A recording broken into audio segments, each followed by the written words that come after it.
సుదర్శన చక్రాన్ని హనుమంతుడు తన సంకలో ఎందుకు పెట్టుకున్నాడో చెప్పేదే ఈ కథ. ఒకరోజు శ్రీకృష్ణుడు తన వాహనమైన గరుత్మంతుని పిలిచి యక్షరాజైన కుబేరుడి ఉద్యానవనంలోని సౌగంధిక కమలాలను సేకరించుకొని రమ్మని పంపాడు. ఆ పని మీదనే వెంటనే గరుత్మంతుడు బయలుదేరాడు.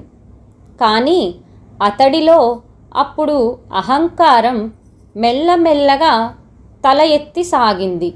ఓహో, ఈ ముల్లోకాలలోనూ నాలాంటి బలశాలి, పరాక్రమవంతుడు, వాయువేగంతో పయనించే శక్తివంతుడు ఎవరున్నారు? ఇలా అహంకారంతో తలపోస్తూ తన విస్తృతమైన రెక్కలను ఒక్కసారి విదుల్చుకొని మహావేగంతో పయనించసాగాడు. గరుడిని వేగదాటికి దిక్కులు పిక్కటిల్లాయి. ఒకంత కాలంలోనే గరుడు గంధమాధవ పర్వతం చేరుకొని సౌగంధిక కమలాలను సేకరించే కార్యంలో నిమగ్నుడైనాడు. గంధమాధవ పర్వతం మీదనే రామభక్తాగ్రేసరుడైన హనుమంతుడు శ్రీరామనామాన్ని అత్యంత భక్తితో జపిస్తూ నివసిస్తున్నాడు. దర్పంతో అట్టహాసంతో సౌగంధిక పుష్పాలను కోస్తున్న గరుత్మంతుణ్ణి చూసి హనుమంతుడు ఇలా అడిగాడు. ఓ పక్షిరాజా, నువ్వు ఎవరి కోసం ఈ పుష్పాలను సేకరిస్తున్నావు? ఈ ఉద్యానవన యజమాని అయిన కుబేరుడి అనుమతి పొందకుండా పుష్పాలు కోయడం ధర్మవిరుద్ధం. గర్వాంధకారంతో కన్నుమిన్ను కానని గరుత్మంతుడు నిర్లక్ష్యంగా ఇలా పలికాడు. నేను శ్రీకృష్ణ పరమాత్మ ఆదేశానుసారం ఈ సౌగంధిక పుష్పాలను సేకరిస్తున్నాను. ఇందుకు ఎవరి అనుమతి పొందవలసిన అవసరం లేదు అన్నాడు. గరుత్మంతుడి సమాధానంతో ఆంజనేయుడికి అరికాలి మంట నెత్తికెక్కినట్లయింది. ఒక్క ఉరుకుతో గరుడుని ఒడిసి పట్టుకొని తన చంక క్రింద ఇరికించుకున్నాడు హనుమంతుడు. గరుడునికి ఊపిరి ఆడటం కూడా కష్టమైపోయింది. ఆంజనేయుడు వెంటనే ద్వారకకు బయలుదేరాడు. అతడి వాలకాన్ని చూసి బ్రహ్మాండమే అదిరిపోయింది. ద్వారకావాసులు భీతి చెందారు. అంటే భయానికి భ్రాంతులయ్యారన్నమాట. హనుమంతుడి వేగాన్ని అడ్డగించడానికై శ్రీకృష్ణుడు ఆయుధమైన సుదర్శన చక్రం అతడిపైకి వచ్చింది. అంతే, హనుమంతుడు ఆ సుదర్శన చక్రాన్ని ఒడిసి పట్టుకొని తన రెండవ చంకలో ఇరికించుకున్నాడు. హనుమంతుడు ఈ క్రీడా విలాసం యావత్తూ మందహాస వదనంతో శ్రీకృష్ణుడు చూస్తూనే ఉన్నాడు. మాయాజాలంలో ఆరితేరిన వాడు కదా మాధవుడు. అతడే ఈ నాటకానికి కూడా సూత్రధారి అయ్యాడు. శ్రీకృష్ణుడు తన పట్టమహిషులతో హనుమంతుణ్ణి చూపిస్తూ ఇలా అన్నాడు. ఇలా చూడండి, వాయునందనుడు కోపాద్రిక్తుడై వస్తున్నాడు.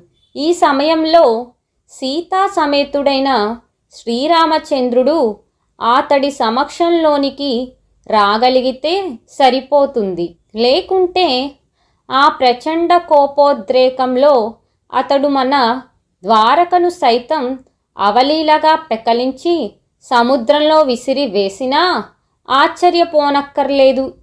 కనుక మీలో ఎవరైనా సరే వెంటనే సీత వేషం ధరించండి, నేను చప్పున శ్రీరాముడి వేషం ధరిస్తాను. ఇలా అంటూ శ్రీకృష్ణుడు శ్రీరాముడి రూపంలో క్షణంలో ధరించాడు. కానీ అతడి పట్టమహిషులు అంటే భార్యలు ఎంతగా ప్రయత్నించినా సీతలా తమ రూపాలను మార్చుకోలేకపోయారు. చివరికి భార్యలందరూ కలిసి ఆలోచించి రాధను తీసుకొని వచ్చారు. వెంటనే రాధ సీతలా మారిపోయింది. శ్రీకృష్ణుడు భార్యలకు సాధ్యం కాని పనిని చిటికెలో అతి సహజంగా చేసేసింది రాధ. సీతగా రూపుదాల్చిన రాధ రాముడిగా మారిన శ్రీకృష్ణుడి ప్రక్కన వెళ్ళి ఆశీసురాలైంది. ఆ సరికి హనుమంతుడు కూడా అక్కడికి చేరుకున్నాడు.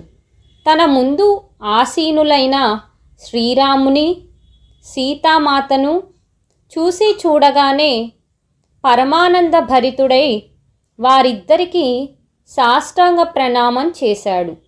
అప్పటికి కూడా హనుమంతుడు తన సందిట్లో అంటే చంకలో బిగించి ఉన్న గరుడుని సుదర్శన చక్రాన్ని వదలలేదు. శ్రీరాముడి రూపంలో మధుసూదనుడు హనుమంతుణ్ణి ఆశీర్వదిస్తూ, హనుమ, నీ సంకలో ఏదో ఉన్నట్లుగా కనిపిస్తుందే, అది ఏమిటి అని అడిగాడు. అందుకు హనుమంతుడు వినమ్రంగా ఇలా అన్నాడు, స్వామి, అది మరేమీ కాదులేండి. నేను నిర్జన ప్రాంతంలో కూర్చొని రామనామ జపం చేసుకుంటున్నాను.